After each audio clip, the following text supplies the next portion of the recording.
Hello friends, मी प्रणाली तुमचं स्वागत करते मराठी किचनमध्ये. तर आजची आपली रेसिपी माझे मिस्टर बनवणार आहेत, तर त्यांनाच आपण विचारूया ते आज काय बनवणार आहेत ते सांगा. तर मित्रांनो, मी आज प्रणालीसाठी बनवणार आहे बटाट्याची भाजी. बटाट्याची भाजी तिला खूप आवडतात आणि मला पण आवडतात. तर चला तर मग आपण बटाट्याची भाजी बनवूयात.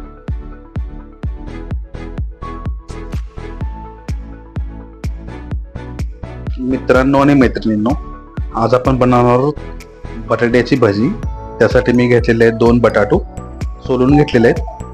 आता आपण याच्या मस्तपैकी कापण्या करून घेऊ. हे पहा, या पद्धतीने खाली बाउलमध्ये मी थोडंसं पाणी घेतलेलं आहे, कारण आपले कापण्या ज्या आहेत त्या काळ्या पडू नयेत म्हणून. पाण्यामध्ये डायरेक्ट गेल्यानंतर त्या काळ्या पडत नाही आहेत. हे पहा, अगदी याच्या पद्धतीने तुम्ही पाहू शकता आपल्या ज्या कापण्या त्या किती पातळ झाल्यात. हे पहा, एकदम कागदी. या अशा पद्धतीने आपले काप करून झालेले आहेत. आता आपण पुढचे बॅटर बनवण्याची तयारी करू. त्यासाठी मी घेतो 1-1.5 वाटी बेसन. हे पहा असं. आता आपण यात घालणार आहोत थोडासा ओवा थोडासा चिरडून असा टाकायचा आहे, त्यामुळे त्याचा वास थोडासा बाहेर येतो. आपण यात घालूया आता थोडंसं चवीपुरतं मीठ. भज्याला थोडं मीठ जास्त टाकलं तरी चालतंय, पण तुम्हाला आवडेल त्याप्रमाणे तुम्ही मीठ टाका. भजी खुसखुशीत होण्यासाठी आपण थोडासा सोडा वापरणार आहोत. मी त्याला 1 चिमूटभर सोडा वापरत आहे. हे पहा, जर तुम्हाला सोडा खायचा नसेल तर तुम्ही टाकू म्हणजे नाही टाकला तरी चालेल, पण सोडा घातल्याशिवाय थोडं खुसखुशीत होत नाहीत, त्यामुळे थोडासा सोडा घालायचा. आता आपण हे मिश्रण याच्यात मिसळून घेणार आहोत व्यवस्थित. हे पहा असं. आणि थोडं थोडं पाणी ऍड करत आपण ह्याच्या मस्तपैकी बॅटर बनवून घ्यायचं आहे. पाणी एकदम गरजेपुरतं हळूहळू ऍड करत जायचं आहे. एकदम पाणी टाकल्याने हे एकदम अंदाज लागू नाही शकणार आपल्याला आणि आपण खूपच पातळ करू शकतो. त्यामुळे जसं जसं लागेल तसं तसं आपण पाणी ऍड करत जाऊ. हे पहा, या पद्धतीने. तुमच्याकडे व्हिस्कर असेल मिक्स करायचा, केक बनवण्यासाठी वगैरे आपण वापरतो तो जरी वापरला तरी चालेल, पण मी या ठिकाणी हातानेच हे बॅटर बनवत आहे. जर ह्याच्यात थोडेसे बेसनाचे गोळे वगैरे बनत असले तर ते फोडून घ्यायचे आणि मिश्रण एकदम एकसारखं करून घ्यायचं आहे. जर अजून पाणी घालून घेत आहे मी थोडंसं. हे पहा, याप्रमाणे आपल्या मिक्सरची कन्सिस्टन्सी थोडीशी स्लरी टाईप झाली पाहिजे. जास्त घट्टही नाही आणि एकदम पातळी नाही. हे पहा मी कसं मिक्स करून घेतोय ते. त्याच्यामुळे आपला सोडा पण ऍक्टिव्हेट होतो याच्यामध्ये, त्यामुळे भजी जास्त फुलतात. हे पहा.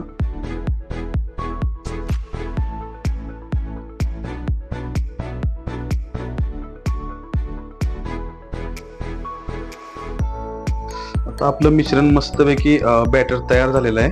मी याला खूपच असा मसाज केलेला आहे याचा, याच्यामुळे आपली भजी खूप छान फुलतील. तोपर्यंत मी इथं तेल पण गरम करत ठेवलेलं आहे आणि आता आपण भजी तळून घेणार आहोत. तर हे पहा, आपलं तेल गरम झालेलं आहे.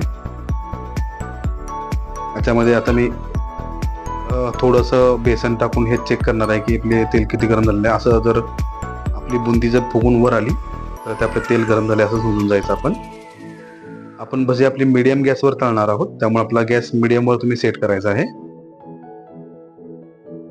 आता आपण भजी सोडून घेणार आहोत. त्यासाठी मी हे बघा, हे बटाट्याचे काप कसे असे बेसनमध्ये एका साईडला टाकून घेतले. हे असे दोन्ही बाजूला त्यामध्ये बेसन असं बॅटर मागून ते असे सोडायचे आहेत आपल्या कढईमध्ये. त्यामुळे मी बॅटर असं हातात घेतलेलं आहे आणि जिथे जिथे मोकळा स्पेस आहे तिथे तिथे मी हे भजी सोडून घेत आहे. हे बघा, हे थोडंसं जपून करायचं काम आहे. तेल वगैरे उडू शकतं, त्यामुळे तुम्ही एकदम हळुवारपणे याच्यामध्ये अशी भजी सोडून घ्या. थोडंसं व्यवस्थित प्रॅक्टिस करा, मग तुम्हाला हे अवघड वाटणार नाही. जेवढे होईल तेवढे मी भजी याच्यामध्ये आता पहिल्या कढईमध्ये सोडून घेतोय.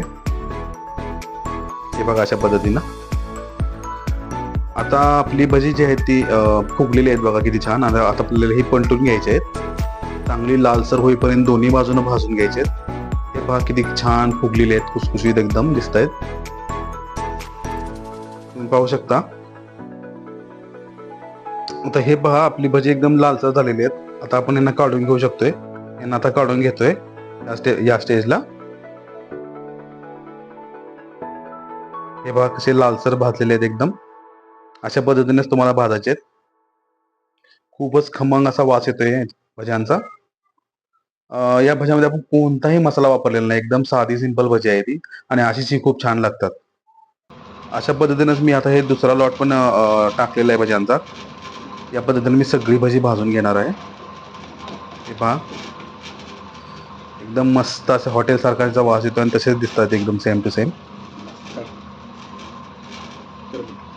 मित्रांनो, हे पहा आपली भजी तयार आहे. तुम्हाला कशी वाटली रेसिपी सांगा आणि एकदा नक्की ट्राय करून बघा.